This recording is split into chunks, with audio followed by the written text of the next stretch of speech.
three principles for success. With better awareness, you make better choices, and with better choices, you get better results. So it's all about learning and growing every day. किस तरह से आप help करेंगे एक startup को उस चीज़ को manage करने में? Building a company is like building a house. So you lay the foundation first, and then as in the house, there are different rooms. So I think the company is like behaves in a similar pattern. Strategy without execution is nothing, right? That's a good segue into our next segment. Companies do struggle with execution as well. In my experience, most of the companies say that they're falling behind in execution. You should not be competing for the best. You should be competing to become better, right? And better is how you become different. So if you are doing the same thing, then you become a commodity. Once you are scaling, you need to ensure you have the right leadership team in place. So as we talk, like when you are a startup, I think you can do multiple roles on your own. But as you grow and when you are ready to scale up, so the first thing is you need to have a very solid leadership in place. If you want to scale fast and you have like big plans, then obviously generating cash through investment is one option.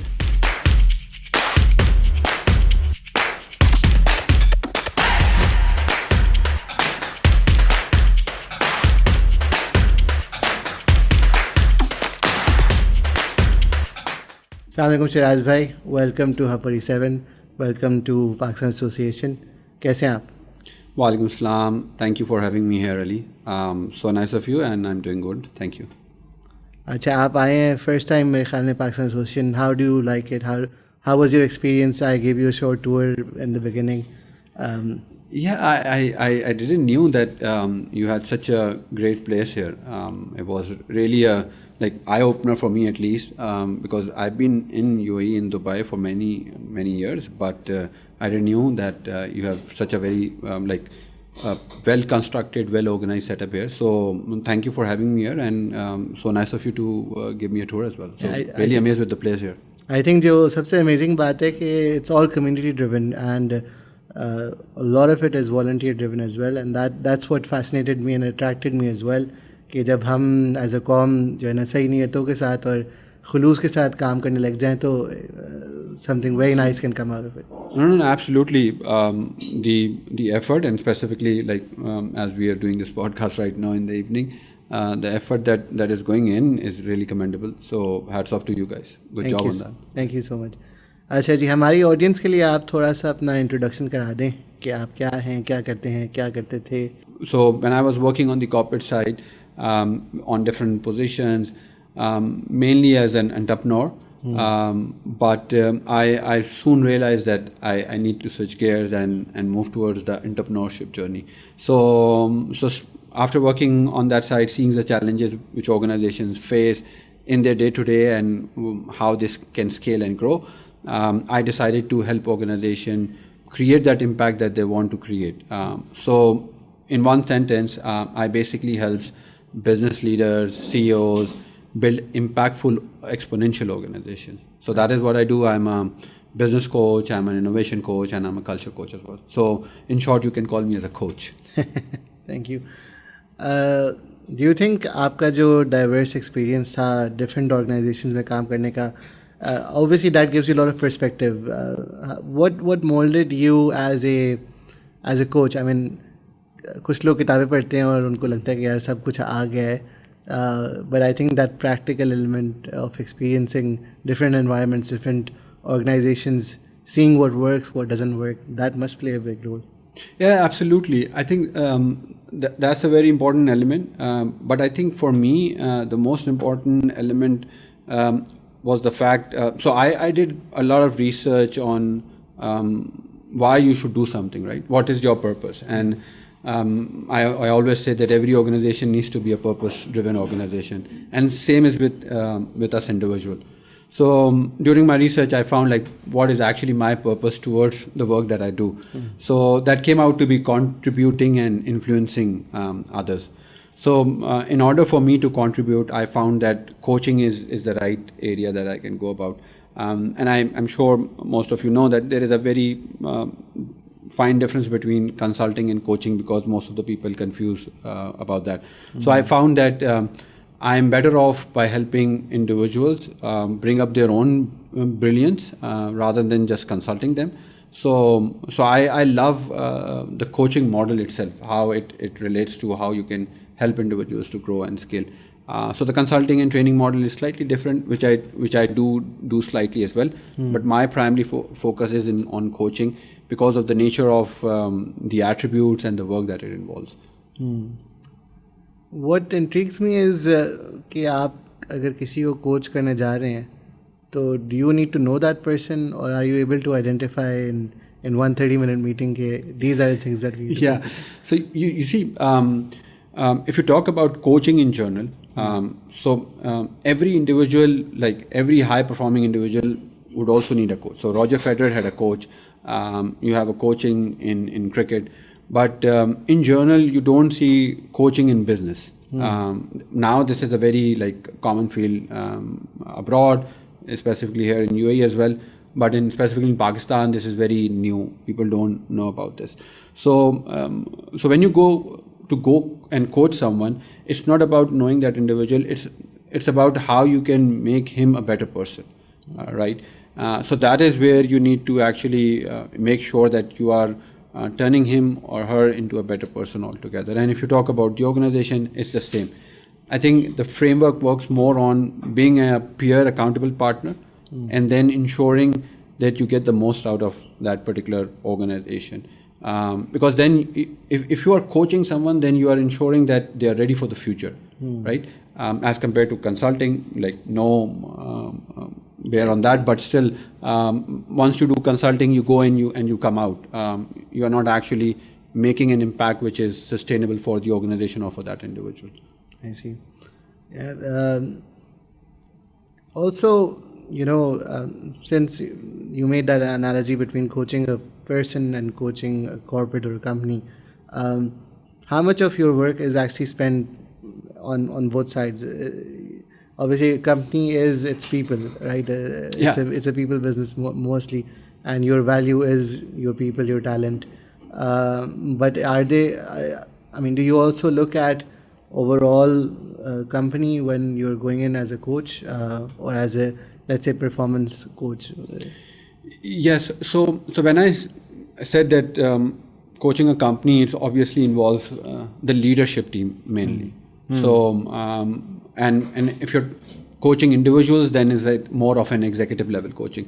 So I specialize mostly in business coaching, which is coaching the leadership team, including the CEOs and their leadership team, which directly involves making sure that the leadership is aligned towards the company goals. So that's where I focus on, rather than making behavioral changes in individual levels. So for example, if you're a leader and if you want to improve your leadership skills, then obviously there might be a slightly different route. But in terms of business coaching, it all revolves around how the leadership team can work as one entity and take the company forward towards its goal. Yeah, I see. अच्छा, आप थोड़ा सा आप पे वापस आते हैं आपके जर्नी के ऊपर. आपने बताया कि you recently decided to go on and become an entrepreneur yourself. You decided to back yourself and start your entrepreneurship journey as being an independent coach. How has that experience been so far? What are your learnings as a startup founder, so to say? Yeah, it's been now around 3 years. Okay. And I think as with every startup, it's a tough journey, but it's very rewarding. I think when you get into this kind of work, the amount of satisfaction and the amount of the level of confidence that you get in having that kind of work that you do for your own self, and specifically as an entrepreneur. So you see, the entrepreneurship is all about solving problem. And in business coaching, you are helping entrepreneurs to solve their business problems. So I think the impact is far beyond as to what you do. So the startup journey has been rewarding. It's tough, no doubt it's tough. But now I think I'm getting into the rhythm and things are normalizing. So, and I guess on the way towards the journey, there are a lot of people who help you out and make sure that you are on the right path. So yeah, it's been a rewarding journey, and I think so far I've enjoyed a lot. At Hub 47, we rate mentorship very highly for startup founders. हमारे पास जो भी आता है हम उसे कहते हैं कि पहला सवाल होता है कि आपके पास mentors हैं कोई कि नहीं है. और जो कुछ गेस्ट भी आए हैं हमारे पास पॉडकास्ट पे, and generally the vote is going towards yes, you need to have mentors, but after you've taken that dive, क्योंकि शुरू में आपको शायद mentors है ना कई बार डिस्करेज करते हैं कि यार ये मुमकिन नहीं है, पॉसिबल नहीं है. कोई अच्छा फाउंडर होता है वो बड़ा सिंगल माइंड होता है कि यार मैंने यही करना है और ये करके रहना है. तो आई थिंक एक दफ़ा वो लीप ले ले बंदा, उसके बाद you do need mentors, you do need good coaches. What's your feedback on that? Yeah, actually, वो जैसे कहते हैं, there's a famous saying, be aware of the experts. And I think उसका reason सबसे important is that when you are a startup founder, the level that an expert has, so and it's also a very famous saying that an expert was a beginner also. But I think where the gap comes in, once you become an expert, your thought process changes. So it is said that you should not be like following the experts when you are starting up. So that's a different story. But as I think you need mentors. So there is a difference, right? If you are coming in as a mentor and you are just bringing your expertise, that's a different story. But if you have mentors, then it basically makes the path faster for you, because they have already walked through the path and they can tell you, okay, you don't need to do this, you don't need to do this. So I think it's important to have mentors at the startup level, and obviously coach as well, depending on like in which phase you are, because at the start, because you see you have to also see in which phase you are working. So if you have the right problem to solve, and now you are in a phase of getting traction and other things, then I think mentors and coaches would definitely help. But if you are coming up with an idea initially, maybe that's a time where you need to do your own thinking. There are a lot of things that one startup can do, and I think that's the difference which the startup needs to think about is what is the problem that they're going to solve. It's not about, okay, I'm just going to open a startup and then go into that kind of model. So my thought process is that, when you are trying to innovate, that might be an area where you need to do your own thinking, because I do innovation coaching as well, by the way. Okay. So there is an organization by the name of Exponential Organization, and the whole idea is that how you can scale to 10x, how you can add 10x value immediately as you are a startup, right? So while you're making an effort to grow, why not make an effort to grow 10x? So there are certain principles that you can apply to a startup as they're forming so that their growth is faster. But the baseline will always remain the same, which is what is the problem you're solving, if it's worthwhile solving. Right. Why? The why. Yeah, exactly. Yeah. So the why is very important. That is what why you are doing it. So I think that's a phase above the problem that you're also solving. Why it gets you out of the bed. And this is what I was saying earlier, that for me getting into coaching was more related to my why rather than just getting into it. So I found that this path suits me well, and I guess maybe that was my calling, because I've taught for 9 years. So initially I used to teach as well. So somehow the other, jumping on between different roles, working in the corporate side, working in C-level positions, and I guess that was the path that I was trying to take. So that's why I offer coaching.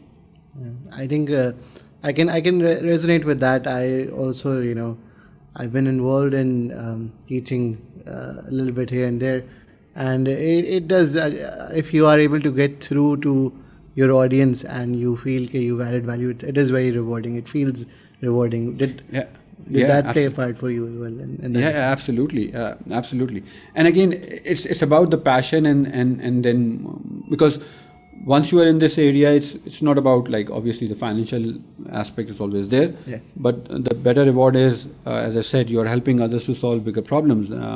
And that is one aspect is obviously the impact that you create, and the other aspect is the curiosity as well to solve a problem. I think if you have that curiosity to solve problems, then it always make a lot of sense.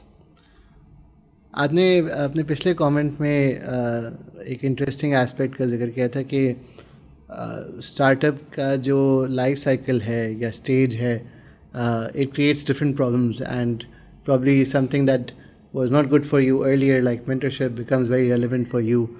How do you define, when you look at startups, when you look at new companies, what do you frame them as in terms of their stages? Yeah, so you see, in any company's journey, there are three stages, which are the three big stages. So you start off as a startup. Once you are through that startup stage, you go into a grown-up phase, and the third is the scale-up phase. So every startup needs to go into these three phases. And once you're in the phase one, your primary focus should be on product market fit, which is your product and your marketing. Once you cross that, then you need to see how you can stabilize and then how you can gain more traction. But the actual fun part for companies, as I would say, start when they go into the scaling mode. Because let me give you these stats. So the famous thing is most of the startup don't become scale-ups. And even the scale-ups, in the scale-ups there is a failure rate. So the most successful companies, if you look at the globe, are the ones which have a very defined systematic model, and that's a franchise model. So what I'm trying to say is, for startup, obviously your focus is getting the product and the market in, and then you go into the grown-up phase. But the actual meat is where you start to think about how to scale up, and that's a challenging area where most of the startups don't make it. And I think I like to dive a little bit deeper with you on that topic, because obviously you coach a lot of startups, a lot of organizations, and I think it is difficult to start up. It is difficult to grow up as well, but a lot of failure does happen in the scale-up phase. काफ़ी startups आ जाते हैं, initial funding मिल जाती है, seed round हो जाता है, but then they're not able to graduate to that next level. And I'm talking about this region specifically more so than others, क्योंकि the market is new, probably funding opportunities are less prevalent, so you really need to outshine and compete in a very tough funding environment as well. What are the factors that make you a success? What do you need to change? Where do you need to pivot? I'm asking a very loaded question here, but usme we will dig deeper into all of this. But how would you frame that challenge? Yeah, so I would start off from a success definition for organization. Okay. So I think one of my favorite definition is that to be successful, with better awareness, you make better choices, and with better choices, you get better results. So it's a 3-step process. I think there is also a famous saying that you win markets, and you win basically markets and wars by intelligence. So I think the key element is awareness. You need to be aware of the fact, again, as to what is your startup trying to solve. As I said, there are a lot of companies doing a lot of work. So I was doing a project for a research project for Tesco, one of the research case study project. And I was trying to search up and come up with an idea that what Tesco, it's a UK retail giant, what Tesco can do different to actually to grow and to scale. And I was amazed, whatever new idea I used to think of, there was some startup that was doing it. Yeah. So I think the major challenge that any startup has is the problem that they're trying to solve and how they're trying to solve. When I say problem to solve, I think this is also very interesting that most of the problems are very common problems. So the problem set is not changing. You see, what is changing is how you are solving the problem. There are a few problems that are created as a need. So for example, we always say that water and all these things were not needed before. But in general, the problem domain is the same, but we are finding new ways to solve it. So I think, as I said, you have to be aware. ये बड़ा interesting answer, because I always feel कि we all, and I feel exactly the same way कि we have problems and we just put them on a big shelf high up there until we have something to solve them. Yes. जैसे ही वो technology आ जाती है, you then try to address that in a new way, and it becomes more accessible to a large number of people. It makes sense to solve that problem again. Yes. And again, you see, technology will always be a vehicle to solve a problem, and it's going to remain there. But looking at what your customer is looking for and then trying to solve it would make a lot of sense. And then obviously that's where the innovation part comes in, that you always have to be on your toes to look how you can innovate, make changes, and do different stuff. So I think for startups, the most important element is this, your product itself, right? You need to define it as crisply as possible, and that's the whole game about funding and investment. So somebody is going to invest in your product once he'll find out that you have that worth and value and something which nobody else is doing. Because in business, we normally say this for scale-ups, but I think this is applicable for everybody.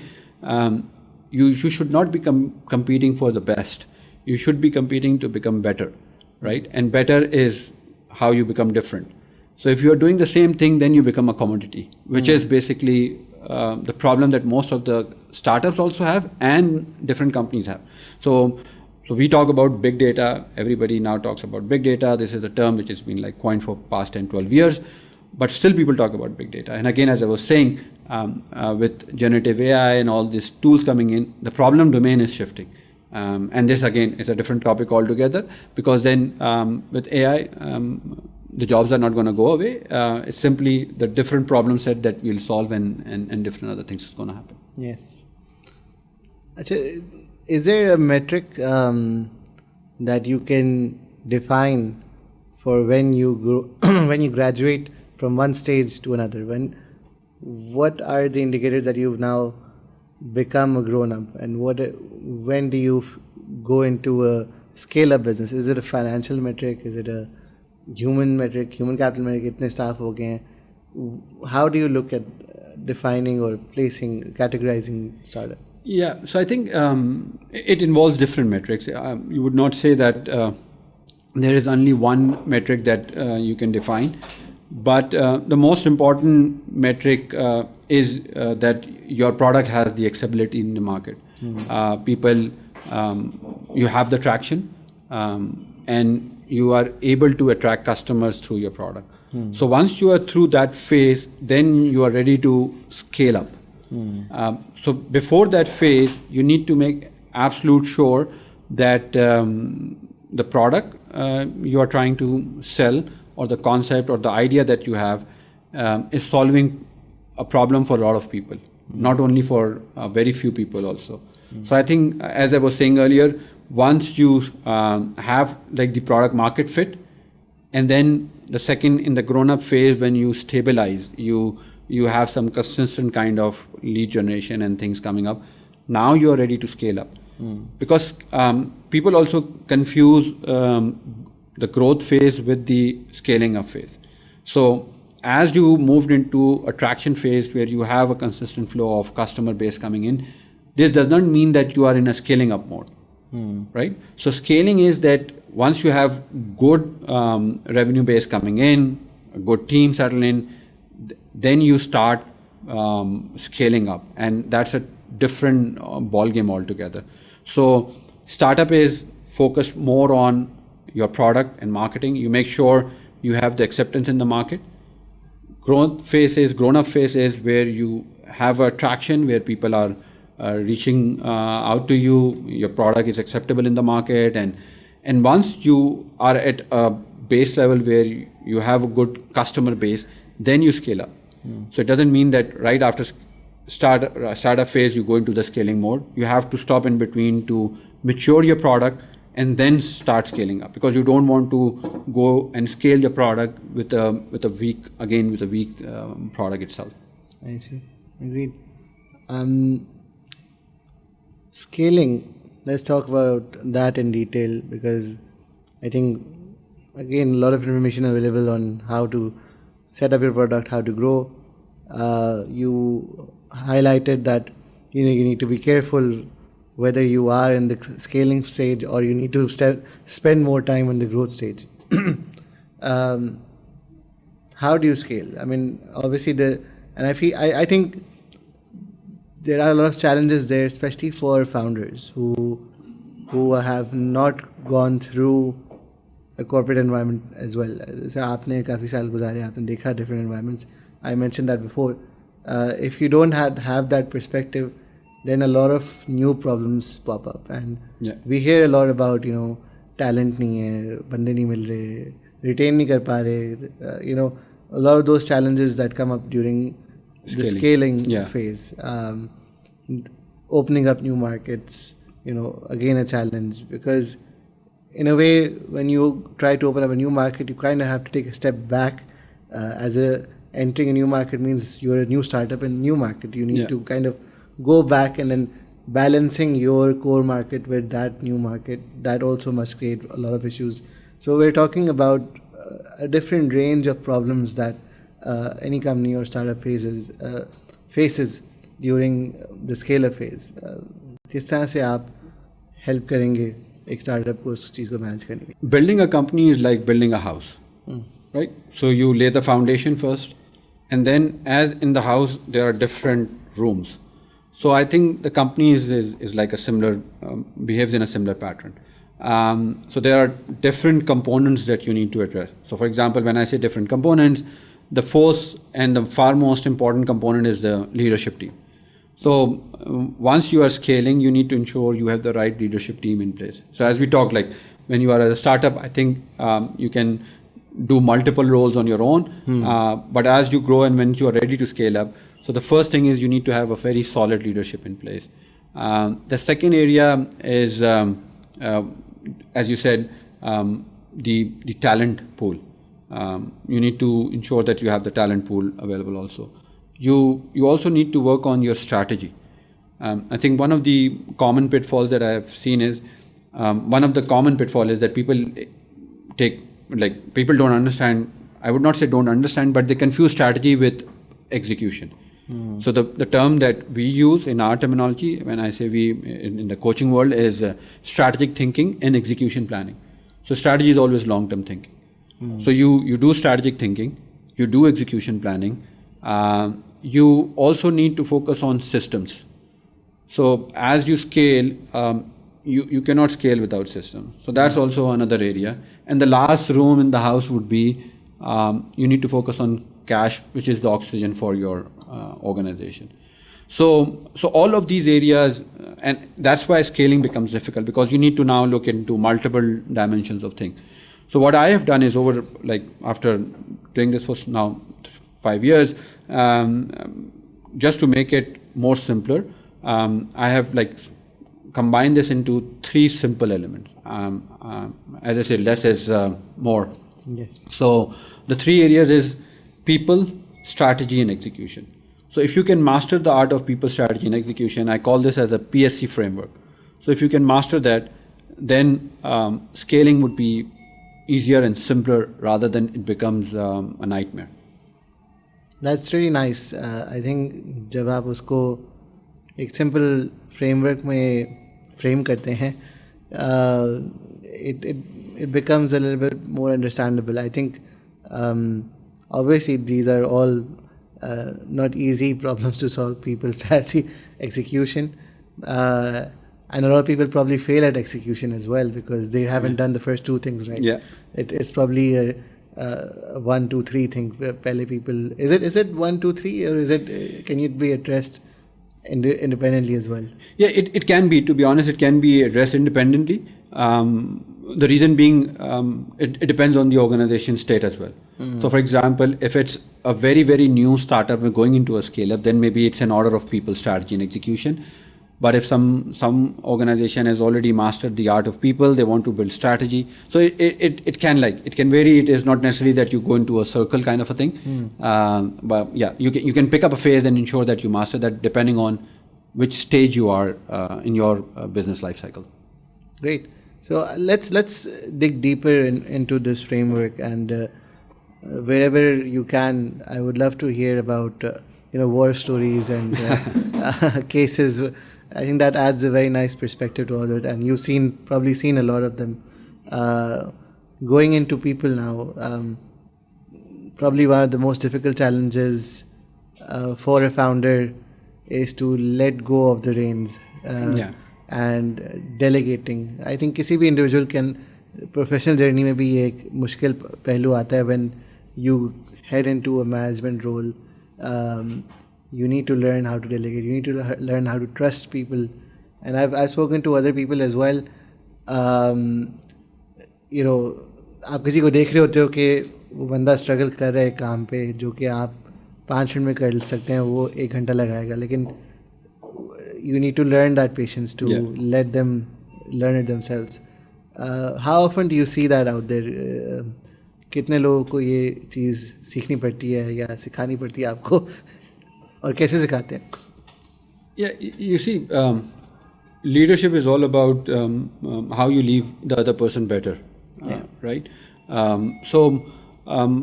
And obviously, if we are talking in terms of the scaling concept, then if you don't go into that delegation element, then you would not be able to scale, right?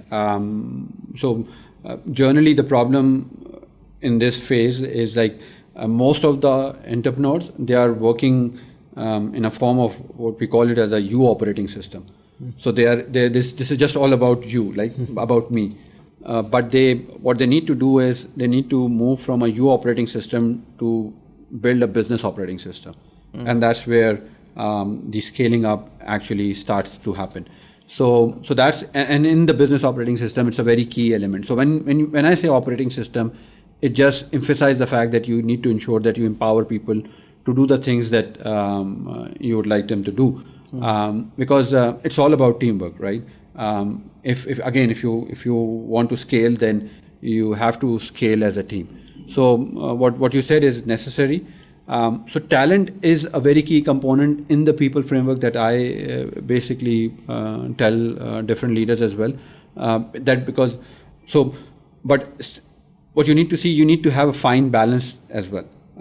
Delegation is obviously necessary, but if you don't have the right team member in your team, then also you need to realize that.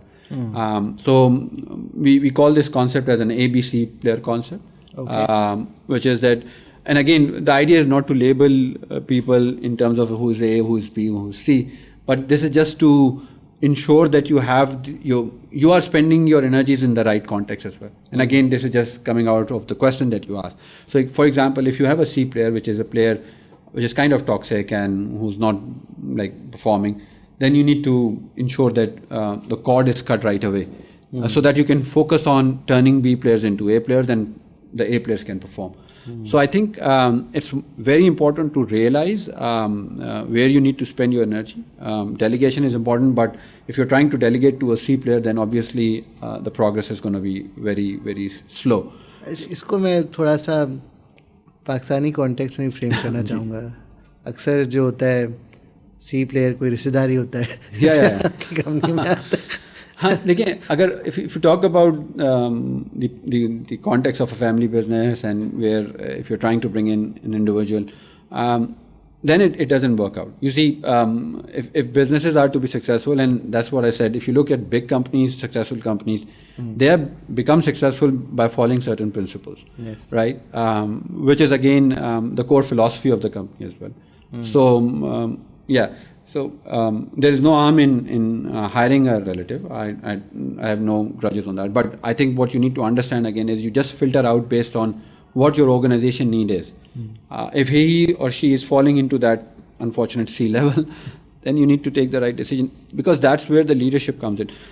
One of the biggest problems that I've seen why companies are not able to grow is because of the fact that they get into this problem of tolerating a team member, whether relative or not, but they are tolerating it because of some XYZ factor. Because this is, you see, and another question that I get is, हमारी growth तो हो रही है, हम year on year growth तो कर रहे हैं. Specifically, when I go and do certain assessments, and I tell them, okay, this is your score on execution, and when they see the results, it's 2 out of 10, very, very bad. So one of the natural question is that If it's so bad, then how we are growing? So the simple answer is you don't know how much time and money you are leaving on the table, right? So growing is like you are growing. Maybe you are growing 1%. You could have grown 5%. You can grown 2x, 5x, but you didn't realize that. And I think these are the principles that you need to. So as I was saying, the leadership element is the key element that comes in, and then the talent is where you need to ensure that you have the right people supporting the organization to take them to the next level. I think, although it may seem harsh to us, but I probably agree with you कि जितनी जल्दी उस सिलसिले को ख़त्म किया जाए, it's probably better for. Yeah, you see, the concept is pretty simple there. Not to brag about that, but just last thoughts on that. Every individual has his own brilliance and individual capability. What I always say is that it might be the fact that that team member is not right for that particular work. And maybe he's suited for some other kind of work, and maybe he can excel in that. So it's not that he's not fit for that kind of work. So, but a specific job has a specific need, and then obviously that team member needs to fulfill that. If he's not doing that, so my suggestion would be that you either like ask him or her to go, or if he's suitable for another job, then he needs to move on that job, right? So for example, if you will ask Babar Azam to do business coaching, maybe he's not the right fit for that, right? And similarly, if I were to be asked and play like Babar Azam, because he has his own capability, I have his own capability. But by the way, I'm very passionate about cricket, and I've played a lot of cricket in my life, but not to a level obviously that Babar Azam is doing. I'm probably happy for you that you're traveling a lot, so you haven't watched a lot of the cricket. Yeah, I've stopped that. It's no point in doing that.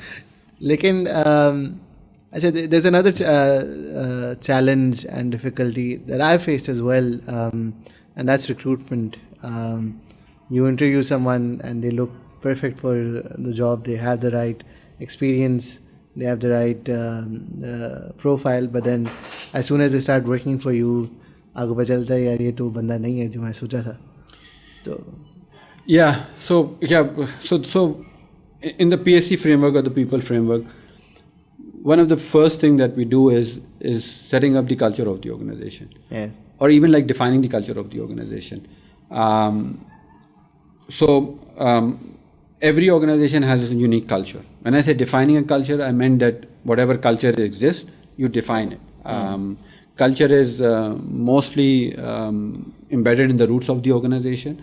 So you need to put out that definition that suits the organization.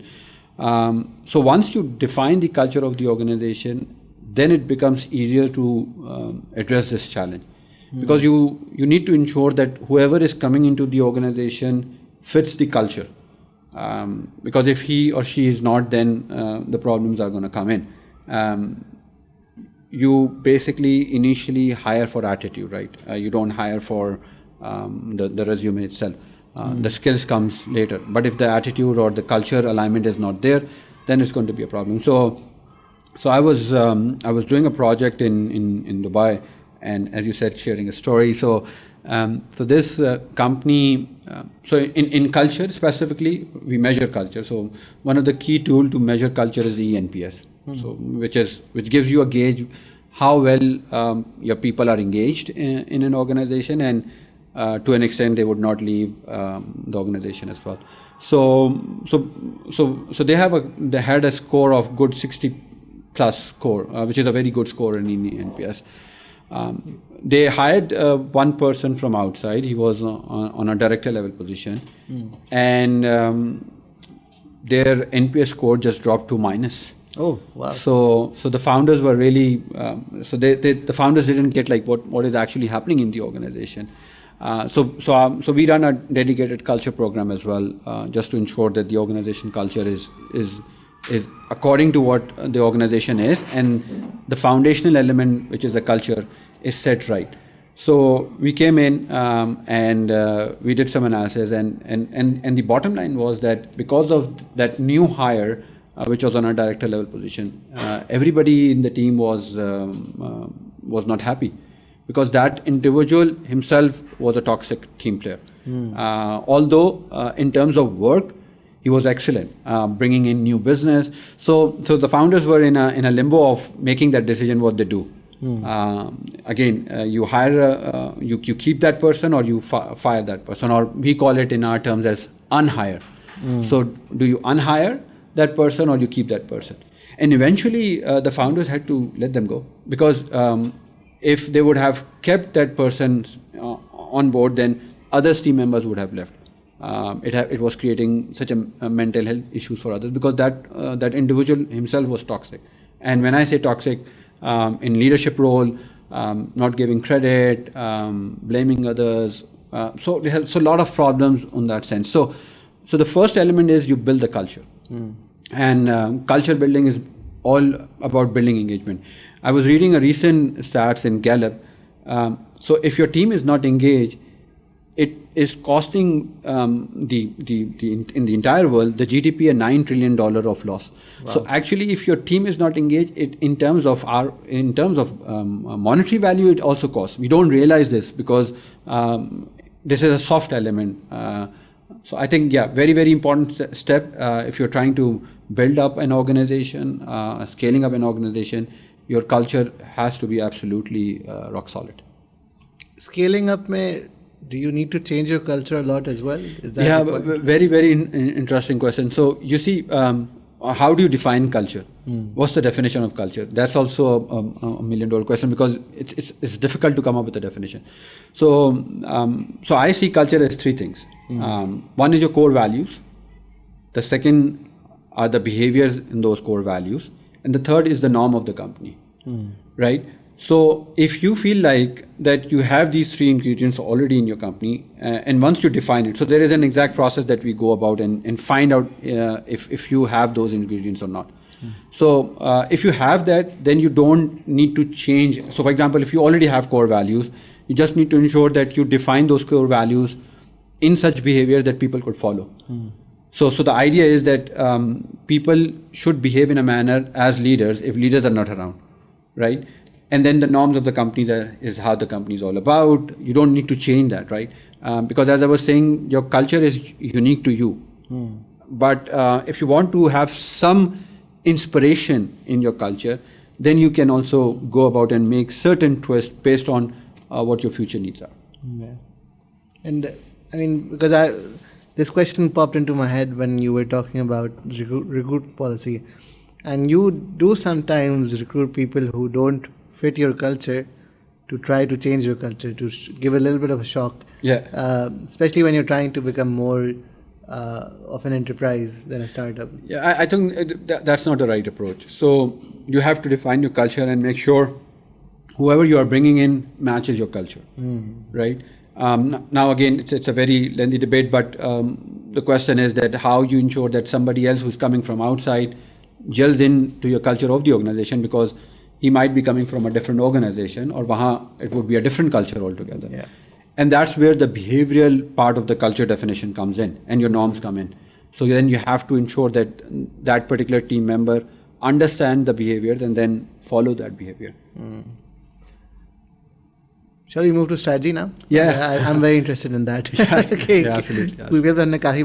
I think it's a long subject which we could do 4 or 5 podcasts on, but for sure. And probably you have a lot of stories to share. But strategy is also something that you might be getting wrong and you might not know about it, right? As a founder. Since you asked this particular question, so how to actually judge whether your strategy is right or not? Yeah. Just very quickly looking at it. So if your revenue is not growing, then it means it's a strategy problem.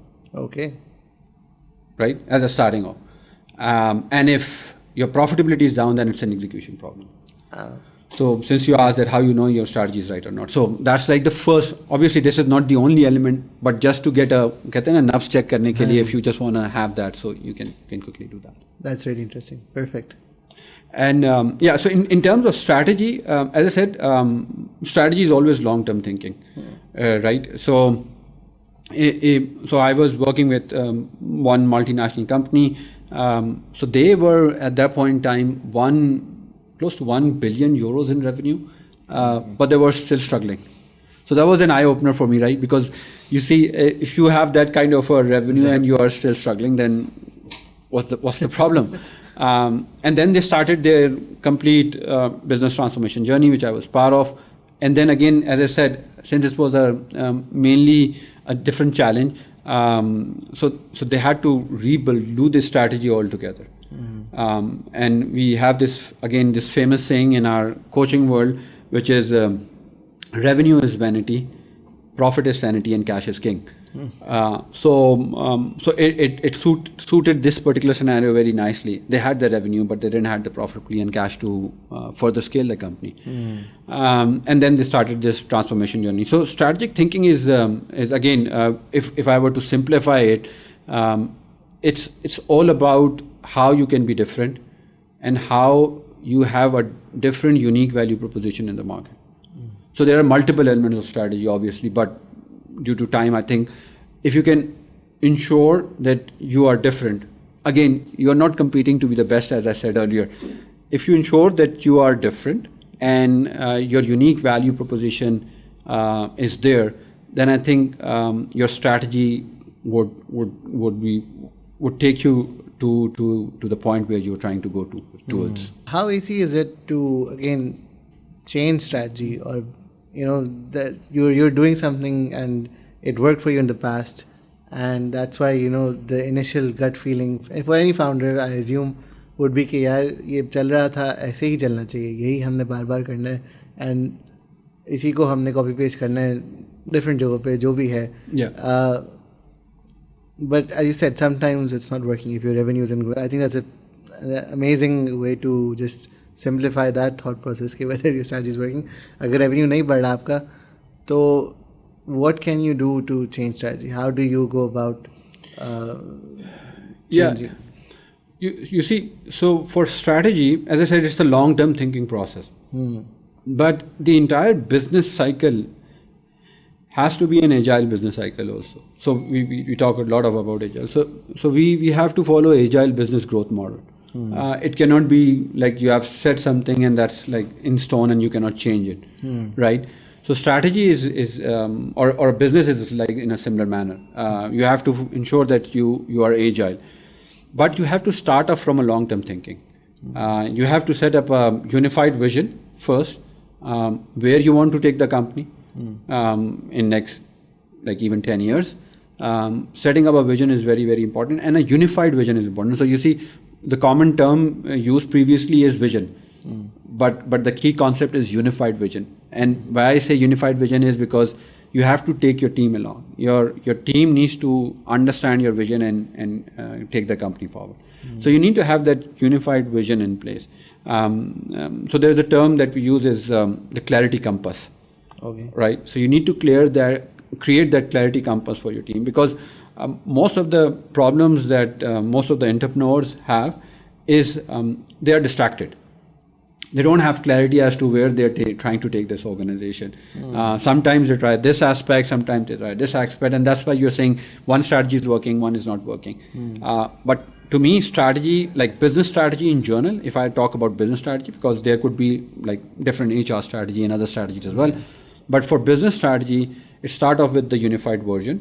You define what the unified version is, and then from there onward, you define a kind of a 3-year roadmap for your organization, long-term roadmap. And in this 3-year roadmap, you define these, like at least these 3-4 components, which is what are the financial targets you are trying to achieve,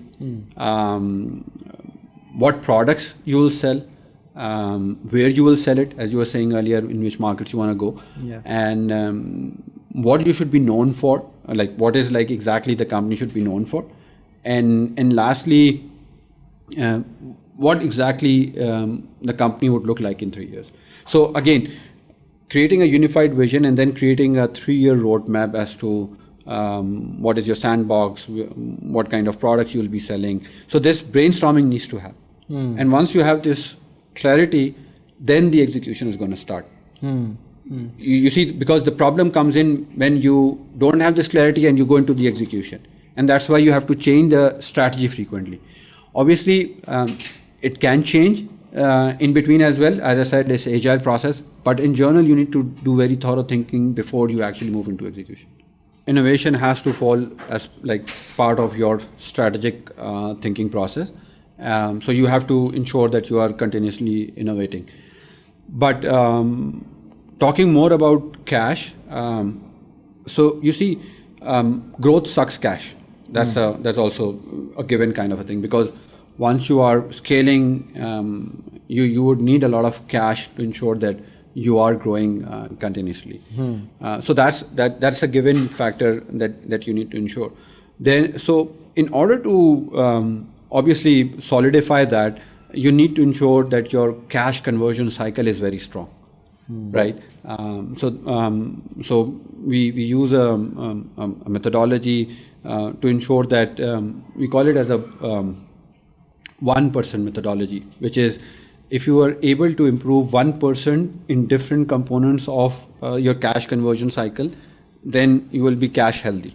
So the whole idea is that you need to be cognizant about the fact that you need to ensure that you have the cash available, because that would be a necessary tool for your growth. And in order to do that, you need to ensure that you have the right cash conversion cycle. Another thing that I've seen is that if you realize at any given point that you are cash stuck, then you also need to look into your business model as well. So one of the famous case study that we have is for Costco, a US chain. So they were struggling with cash, and one of the very simple method they came up with, which is very common nowadays, is to start a membership, which was that you get a membership and then you invite people to buy the membership, because then they are paying in advance, and then you are creating a cash flow cycle. So you see, these kind of strategies need to be in the front while you're deciding that, as to how you will ensure that the cash flow is adequate enough, which will help you to grow where you're investing, whether if you are going into a different market or not. Obviously, this is a different question, a lot of detail as to whether in which market you should go or not. But just to answer this question, that your cash conversion cycle and the different elements of cash conversion cycle needs to be very solid. I think we can also link this probably to fundraising at the scale-up stage, because investors do look at this. आपका जो है इस stage पे आके your customer acquisition cost should have come down, because you're now established in the market. You're probably a known name. So now the metrics that they're looking at, although we live in a very crazy world, sometimes it doesn't matter, but for a good business that's looking to be sustainable as well, that would matter while doing fundraising as well. So you would need equity injection for scaling up, but you would have to prove that the cash conversion cycle is supporting that and it's not burning anymore. You see, it depends on the level of scale that you are up to, right? So if you are scaling like at a very reasonable pace, then obviously you can generate cash internally. But if you want to scale fast and you have like big plans, then obviously generating cash through investment is one option, which is again you have like different level of investment levels or fundraising investment, which is series level investments. So you do that.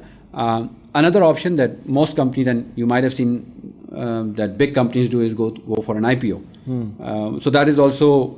And the primary reason is to get the cash flow while you go for an IPO. So there are different strategies in terms of investment that you can also go for. But again, it depends on what your strategy is, what your vision is, and where you want to take the company forward. I think that would determine your cash cycle as well. And over here at Hub 47, we kind of have this view for founders to be aligned. I think that's a little bit of a coaching element there as well. That's why I bring it out. For founders to be aligned long term, because your strategy is long term, as much as possible, don't raise cash. Yes, because you see, when you go into fundraising, and so it has its own challenges, right? Again, different topic altogether. Yeah. But if you can bootstrap a company, that's a far better option to start off with, because then you don't need to get to those challenges of equity and other stuff. But again, most, like I've seen, like many companies, big companies have went through this cycle of fundraising, and even they are still getting these funds to scale and grow further. So it depends on your own situation and the kind of again, the vision that you have. And obviously the timing is also very important. As I said, one of the key elements that we miss out is we don't realize that we are missing out on the time. We are growing, but are we growing fast enough? So that's also very key element. Yeah. Okay, and I think strategy without execution is nothing, right? That's a good segue into our next segment. Yeah, absolutely. You see, so companies do struggle with execution as well. And in my experience, most of the companies say that they're falling behind in execution, which I sometimes found it right and sometimes found it wrong, because they don't understand the entire concept about strategy also.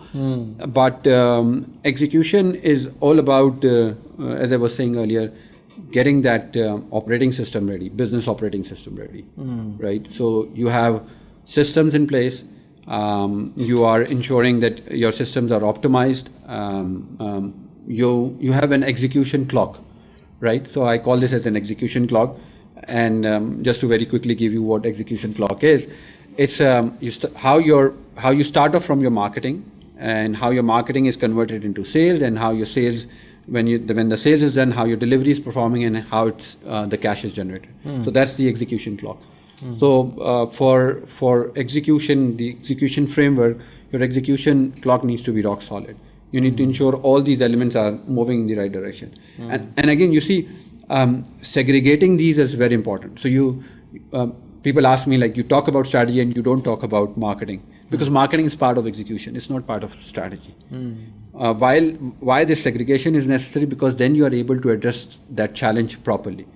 Once you know marketing needs to be addressed in execution, then you obviously do that. So you basically do these three things. You ensure your execution clock is working, you have optimized system, and then you ensure your cash flow. So in my definition, I treat cash flow as part of the execution cycle, because once you execute properly, you are able to generate the cash flow or cash. All right. And again, you mentioned before that some people think that they're not executing, but actually the problem is with the strategy. The problem is with their strategy. What are the key indicators for that? I mean, obviously you're not making profit, and sometimes you're making revenue, but as you said, you might have been able to make more had your strategy been spot on. So what are the key indicators? So one of the very key prominent thing is that the clarity is not there, right? So clarity and alignment is not there.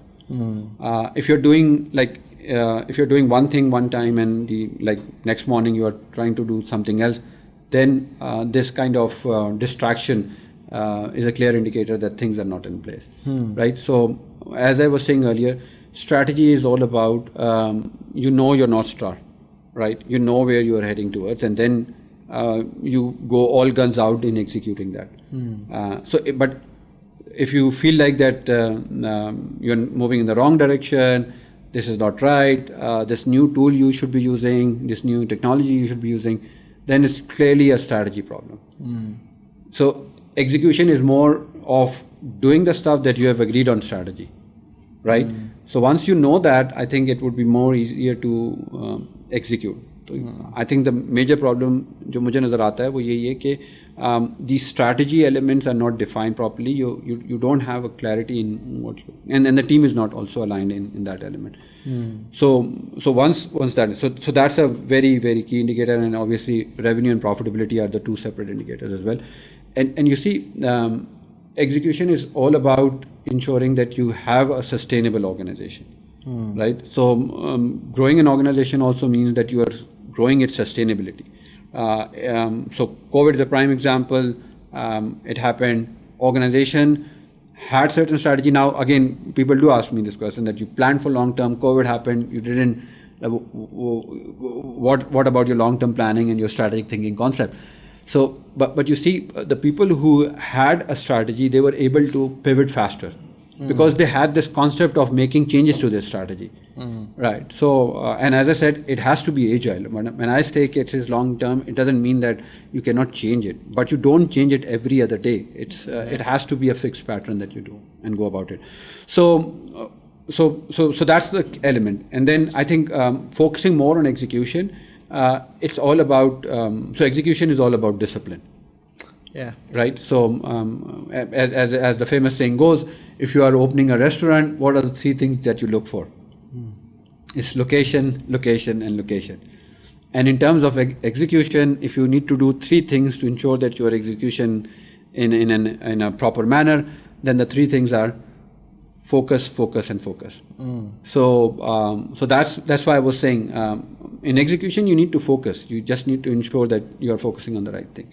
And if you realize that you're doing the wrong thing, then as the famous saying goes, if you make a plan, just stick to it, at least for a certain portion of time. So what we tend to include and tell people is that you do a 90-day sprint, right? And then you break this task up in a manner that you're doing a sprint in a sprint format and an agile format. So at least for 90 days, you are focused on one thing while you're executing. And once you don't see the result, then you make slight adjustment to your execution cycle. How important is data in execution? Yeah. So again,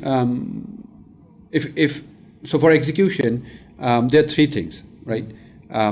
You need to be absolutely sure that, and the number one is your priority. You need to be absolutely sure you have the right priority set for the company.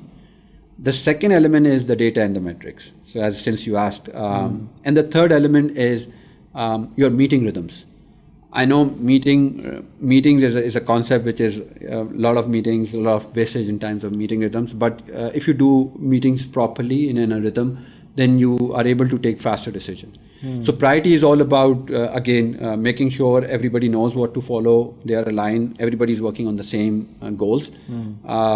Data and metrics is all about KPIs, right? You need to have scorecards within your company where you can judge whether you're on the right track or not. So absolutely important. Nowadays, without data, you cannot do anything. Same goes in the business domain as well. Yes. And in terms of business, we track metrics or key performance indicators. And from these metrics and key performance indicators, we build scorecards. So you need to have a scorecard for your business also, your business operating system, which gives you the right direction. And then you just make sure that the meeting rhythms are there so that you're not wasting time. So the decisions are faster, right? So different types of meetings, weekly meetings, and then they have the right agenda and the right process to do that. So that's how I coach different teams and business leaders, that how you do it properly. You see, the thing about coaching is that you know a lot of stuff, right? Again, taking an example of Roger Federer, he knows how to play tennis, but he still needs a coach. Because in business, you know what you know, but the problem area is you don't. The problem is you don't in the area which you don't know. You don't know what you don't know, kind of a thing. So that's where the coaching area comes in. And then, as I was saying, in terms of execution, also you ensure that you are doing the execution in a manner which is right. Everybody knows that meeting needs to happen, but the problem is that people don't understand how to do meeting. Everybody also knows that data is important, the KPIs and the metrics are important, but you don't know which important data to track. And again, priority, हम अपनी daily basis में we say that this is our priority. But if you're not setting the right priority, then it's a problem. So I think it's more about having all these elements in the right order, and setting them right would make a difference. कुछ लोगों के पास माशाल्लाह अल्लाह की then होती है, बड़े lucky होते हैं. I'm coming to it. आप देखेंगे. आपके एक्सपीरियंस में, have you ever gone into a place and they're doing well, but आपको नज़र नहीं आता ये किस तरह से हो रहा है.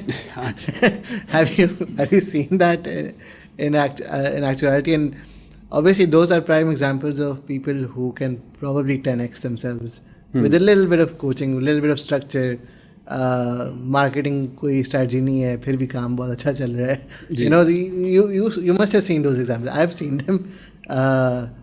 Obviously, you know, there are factors at play, but then they are also likely candidates who can, as I said, 10x themselves. Have you ever experienced that in your career? The important aspect there is for those individuals, as you were saying, if they are lucky and then they've grown tremendously, one of the key ingredients that they have is that they are into a domain which is, or into a niche which is actually nobody else is working on. So their product portfolio or their offering is so unique that even without doing anything else, they are able to capture the market very fast. And I've seen many examples of that. And so and you see this works very nicely in the start again. So if you are a kind of a founder, if you have found a niche which is nobody else is doing, or you are providing a solution to a problem which nobody else is doing in a better, faster, cheaper manner, then obviously you'll get that traction, and then you'll be growing. But eventually you will reach a stage where you would need to go into these principles that we have talked about in the last half an hour or so. Because that is something that would be required at a given stage. Because as you grow faster, you fall faster as well, right? So this is very important that if you have found a niche which is a growth niche, then you need to ensure that you build a business operating system and then take it to a level where you are scaling smoothly and sustainability. So this is very common that you get an idea and then you capitalize on that. But if you don't go into that phase of making it as a stable journey, then you will fall in that trap of becoming unsuccessful. I think it's very important क्योंकि niche भी का ज़्यादा देर तक niche नहीं रह सकती. आपको 3 साल मिल जाएंगे. Somebody will catch up and give the same offering that you have, probably maybe better. So you need to have those systems in place that ensure that you stay on top and you're able to find more things that fall in that category. I 100% agree. Going towards our conclusion, आपके framework PSE जो है आपने बताया, and I think it's really helpful to analyze any company. What are the interdependencies between these three? You know, maybe you could comment a little bit about that. We've covered that in an extent, but you know, maybe how does the scale work? Yeah. So I wish if we could have a drawing board, I could have drawn and shown it to you, because this framework actually it's kind of a Venn diagram, as you said. So the framework is a visual model, maybe as a supplementary PDF document. We can yeah. So maybe you can either here, or you can like put it as a download on that. So I'll share that with you. Yes. So it's kind of a Venn diagram, right? At the heart of this PSE framework is actually what you're trying to achieve, which is creating, as I said, my whole journey is about helping leaders and business leaders and entrepreneurs build impactful exponential organizations. So that is what you want to do. So that's like the heart of the framework. That is the end outcome that every leader wants. And then surrounding this are the three major components, which is the people, the strategy, and the execution. And in these three components, what are we trying to achieve is, so from people side, we want to have high performance. From the strategy side, we want to have, as I said earlier, increase revenue. And in the execution side, we want to have sustainable growth. So again, you need to ensure that these three elements are balancing. And then at the outer circle, they have their further three components as to how you work among all these three components. So they are kind of interlinked, and they impact each other to get to the heart of the framework, which is to create a impactful, exponential organization. But as I said earlier, these could be used independently as well, because every organization's journey is different from every other organization, right? So maybe they are excelling in strategy, but they are struggling with execution or people.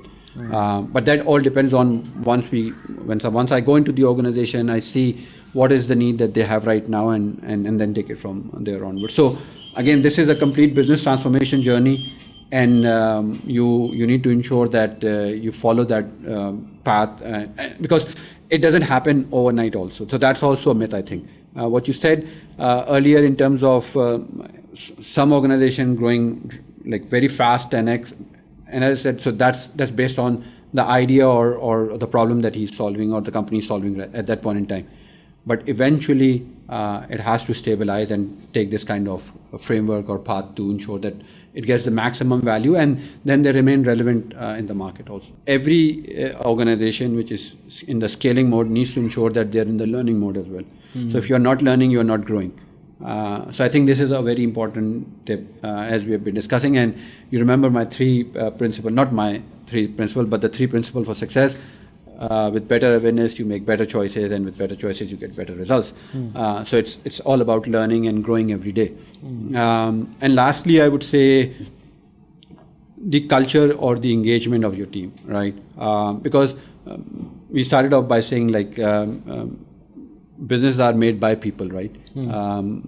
It's not about rooms or walls. It's just about people. So I think if we are not ensuring that we have the right culture, and if we are not taking care of our people, so people have to come first. So need to ensure that we are creating an environment for the team where they love working, they love who they're working with, and they love why they're working. I think these are the key ingredients that in most of the organization I see that's missing, right? Every organization needs to be a purpose-driven organization.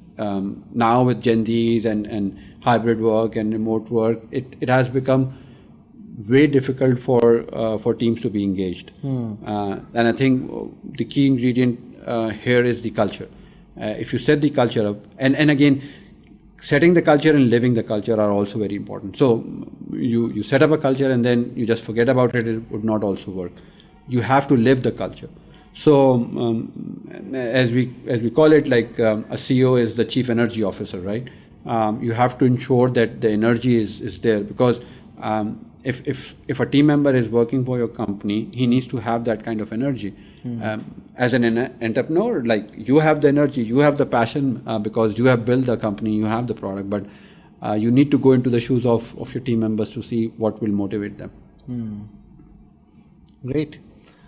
Thank you so much, Shiraz bhai, for sharing your views. We will wrap up here, and I think a lot of beneficial advice, a lot of interesting, stories as well. And I think जो metrics आपने define कर दिए, at least for me, I know that they'll be, I'll be using them moving forward, trying to understand strategy versus execution. That's profound for me. Thank you so much. Thank you so much, Ali, for having me here. It was a pleasure talking. Thank you.